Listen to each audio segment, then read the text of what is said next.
Bonjour, c'est une vidéo dans laquelle on va faire un circuit pneumatique simple et on va relier aussi un circuit de commande électrique en schéma ladder aussi très simple, simplement pour montrer comment fonctionne Automation Studio puis c'est quoi les étapes importantes à compléter pour que tout fonctionne. Au début, on peut créer un projet, un nouveau projet. On peut choisir le format de papier qu'on veut. INC A, c'est le 11, c'est le 8,5 par 11. Ça, c'est le 11-17 pouces. Je vais choisir lui. Maintenant, on peut construire le schéma pneumatique. Donc, si on va dans la partie pneumatique, on peut déjà mettre une source d'air. Donc, si on prend une source de pression, comme c'est ici, on fait une source de pression. Si je appuie sur CTRL et je joue avec la roulette, on peut zoomer un petit peu. Donc, il y a une source de pression. On peut se mettre un distributeur. Donc, le distributeur, c'est ici. On va en choisir un simple, mais qui va être commandé électriquement pour permettre une commande électrique par la suite, comme c'est ici. Après ça, on peut se mettre une valve pour contrôler un petit peu le débit qui va couler. On peut le mettre ici comme ça, la valve. On peut se mettre un manomètre pour mesurer qu'est-ce qui se passe. Ça s'en va dans Instrument de mesure. Dans Autre, on va voir manomètre. On peut peser sur CTRL-H pour changer son orientation. On peut mettre le manomètre ici, comme ça. On peut mettre aussi, on va rajouter un capteur de pression, un pressostat. Les pressostats sont dans les capteurs. On va fermer ça ici. Capteur, capteur autre, puis on peut choisir pressostat ici. Là, il nous demande une mnémonique. La mnémonique, c'est comme le nom qu'on peut lui donner pour qu'il puisse communiquer avec le contrôle électrique par la suite. Fait qu'on peut lui donner PR1 comme nom. PR1, OK. Puis on peut appuyer sur CTRL-H pour changer la direction encore, pour que ce soit facile à installer. On peut déplacer les écritures ici pour que ce soit plus convivial, plus facile à lire. Puis on peut le déplacer comme ça. Donc on peut dire, si j'appuie sur PR1, on peut le tasser un petit peu. Ici, la pression PR2, pression dans laquelle le pressostat va ouvrir. Aussi, on peut mettre on va faire gonfler un ballon. Fait qu'on peut mettre un accumulateur. On ne fait pas gonfler, mais on va mettre de l'air dedans. Comme ça. Fait que ça, c'est ça notre schéma pneumatique simple. Donc, qu'est-ce qui va arriver, c'est quand il va y avoir une source d'air, on peut la définir tout de suite, on va dire 10 bars, c'est correct. Fait qu'il y a une pression de 10 bars ici.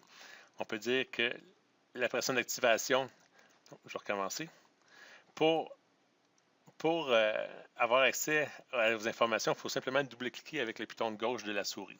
Donc, si je double-clique ici, j'ai la pression d'activation. Disons qu'on va faire partir, on veut que le contact s'active quand il va y avoir 4 barres dans le pressostat. La bande morte, ça, c'est la pression à laquelle la descente de pression qui ne changera pas l'état du pressostat. Par exemple, si on mettait 3 ici, mais si la pression est à 0 PSI, il ne se passe rien jusqu'à temps qu'elle monte à 4. À 4, il va clencher, mais il va falloir que ça redescende de 3 PSI. Donc, ça va descendre à 3, 2, 1 PSI. Quand la pression de la ligne va être à 1 PSI, là, le manostat va changer d'état. Fait que ça, c'est beaucoup. On va le mettre à 1, tiens, juste pour le visualiser plus tard. Mais ça, c'est beaucoup, en fait. Mais c'est juste pour le visualiser dans la simulation. Si je double-clique encore dessus, on peut mettre l'information affichable. On peut mettre la pression d'activation, qui est de 4 bars. Ça va être plus facile à visualiser plus tard. Donc, ça, c'est la pression d'activation qui va être ici. Pas vrai, ici. On va la tasser un petit peu. On va la mettre là, comme ça. Ici, en simulation, on pourra jouer avec la variation de l'étranglement pour être capable de faire varier le débit. Ça, c'est pas mal notre schéma pneumatique qui est pas mal fait. Il va rester à identifier cette valeur-là plus tard. Le faire en mnémonique. Fait que si on fait, on rajoute ça un petit peu, on se tasse, on peut faire le schéma électrique qui va être associé à ça. Le schéma électrique, on peut fermer la partie pneumatique. On peut aller dans l'électricité de commande GIC. Ça va prendre les alimentations. Donc, on peut mettre du 24 volts d'un côté, comme ça ici, mettre du 0 volt de l'autre, puis mettre nos équipements entre tout ça. Fait que si on va dans les interrupteurs, on peut mettre un interrupteur comme ça de manuel. On peut y mettre une bobine. dans les contacts de sortie, on peut mettre une bobine ici, comme ça. Là, ils vont nous demander c'est quoi la mnémonique. Il faut lui donner un nom. Fait qu'on dit, mettons, CR1. Puis, on va le relier. Oups, pas comme ça. On va le relier comme ça ici. Là, on sait que si on clenche ça, ben, si on lâche le bouton, il n'y aura plus d'énergie. Fait que le contact va être désénergisé. Fait que les contacts, ils resteront. La bobine va être désénergisée. Donc, les contacts qui viennent ne fonctionneront pas, à moins qu'on maintienne ça enfoncé. Donc, pour pallier à ça, on peut se mettre un contact. On se met un contact normalement ouvert, comme c'est ici. Puis, là, il nous demande, on peut le relier au CR1. Fait que si on dit CR1, appliqué, le contact ici, il est relié à lui. Fait que quand la bobine va être alimentée, il va venir fermer le contact ici. Fait que si on se relie comme ça, puis comme ça, quand le contact la bobine est activée, le contact est activé. Fait que même si on lâche le bouton ici, le courant va passer ici, puis il va maintenir maintenir la bobine allumée. Bon. Maintenant, on peut prendre ce contact-là puis le faire CTRL-C, CTRL-V pour le copier. On vient ici. On a un deuxième contact qui est le 1, ça va ici. On peut le raccorder comme ça. Touc. Puis là, on aimerait que, quand on appuie là-dessus, que la bobine se tasse. Fait qu'on peut mettre un solénoïde. Fait que ça, on va ici, puis on met un solénoïde. Ça ici. Là, il nous demande un mnémonique. Fait que là, il faut le relier. Autant qu'on va l'appeler à S1. On lui donne un nom ici. Puis lui, on va le relier au commun. Mais là, c'est ici. On veut que lui fasse bouger cette partie-là ici. Fait que si on double-clique dessus, ils vont dire avec quoi tu veux le relier. En cliquant ici, on peut l'appliquer. Là, on voit que les deux sont reliés ensemble. Donc, quand ça va fermer, ça va énergiser le solénoïde. Maintenant, on peut mettre. Il y a deux autres choses qu'il faudrait voir. C'est comment faire relier électriquement le pressostat. Fait que le pressostat, sa commande, c'est un interrupteur sur capteur. Fait qu'on voit dans cette partie-là, il y a plein d'interrupteurs. Il y en a sur les photocelles, les proximités, tout ça. Nous, on cherche l'interrupteur de pression. On peut le prendre normalement ouvert. On vient le mettre ici. Comme ça. On peut le relier ici. Comme ça. En fait, ce que c'est, l'interrupteur de pression, c'est comme un interrupteur manuel, mais au lieu d'appuyer dessus avec un doigt humain, si on veut, mais c'est la pression ici qui va dire, j'ai atteint telle pression, je peux fermer. Fait que ça a la même fonction. À ça, on peut y mettre une bobine aussi. On peut aller le chercher, mais on peut simplement aussi le copier et le coller. Copier, CTRL-C, puis on le colle quelque part ici. On peut le mettre ici. Mais là, on ne veut pas ce contact-là. On veut changer sa mnémonique. Fait qu'on peut modifier. On dit CR2. Comme ça. Fait que quand le pressostat va s'activer, il va venir fermer ça ici. Il va venir ouvrir le contact. Voyez-vous, le pressostat n'est pas relié. Si on double-clique dessus, il va demander avec quoi on veut relier le contact. Fait qu'on fait appliquer. Fait que là, les deux sont reliés ensemble. Le PR1 et PR1 sont reliés ensemble. Puis lui, bien évidemment, on peut l'amener au commun. L'autre chose que je veux montrer, c'est comment mettre un interrupteur, pas un interrupteur, mais un relais temporisé. Fait qu'il faut juste, dans les relais temporisés, il faut juste aller dans les contacts. Contact. Puis on va dans temporiser. Temporiser, mettons comme ça ici. On peut mettre lui là comme ça. On relie à ça. Puis le relais temporisé, c'est pareil comme un contact normal, sauf que avant de s'activer, il va attendre un certain délai. Fait que lui, on peut le relier à CR2. On l'applique.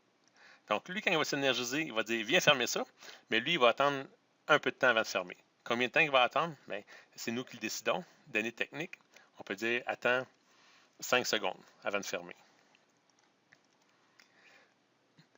Puis ça, ce qu'on peut faire, on peut rajouter un contact. Okay. Contact, CTRL-C. On peut mettre un contact ici. On va l'appeler CR3. On va le modifier pour CR3. On le ferme. Puis on vient l'alimenter ici. CR3, ce qu'il peut faire, on peut mettre un contact normalement fermé quelque part. Non, un contact normalement fermé ici. On va juste effacer cette ligne-là, supprimer, puis on va le mettre ici à la place. Puis lui, on va le relier à CR3. Si je double-clique dessus, on relie à CR3. Donc, ce que ça va faire, en temps normal, il est fermé, mais quand le contact va se fermer, quand l'interrupteur va se fermer ici, la bobine va s'activer, va faire ouvrir ça.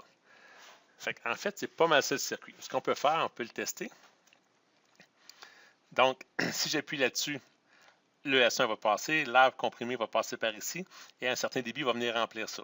Quand la pression va atteindre 4 bars, l'interrupteur va changer de position. En changeant de position, il va venir fermer l'interrupteur ici. Donc, le courant va pouvoir passer à travers ici. Il va venir énergiser ça ici. Puis lui, il va dire, ben, viens fermer ce contact-là, mais attends 5 secondes avant de le faire. Après 5 secondes, le contact va fermer. Ça va activer ça ici, qui va venir faire ouvrir ça. Donc, il va venir faire désactiver le CR1. Le CR1 étant désactivé, ça va réouvrir. La solénoïde ne sera plus énergisée. Donc, le ressort va repousser sur le tiroir.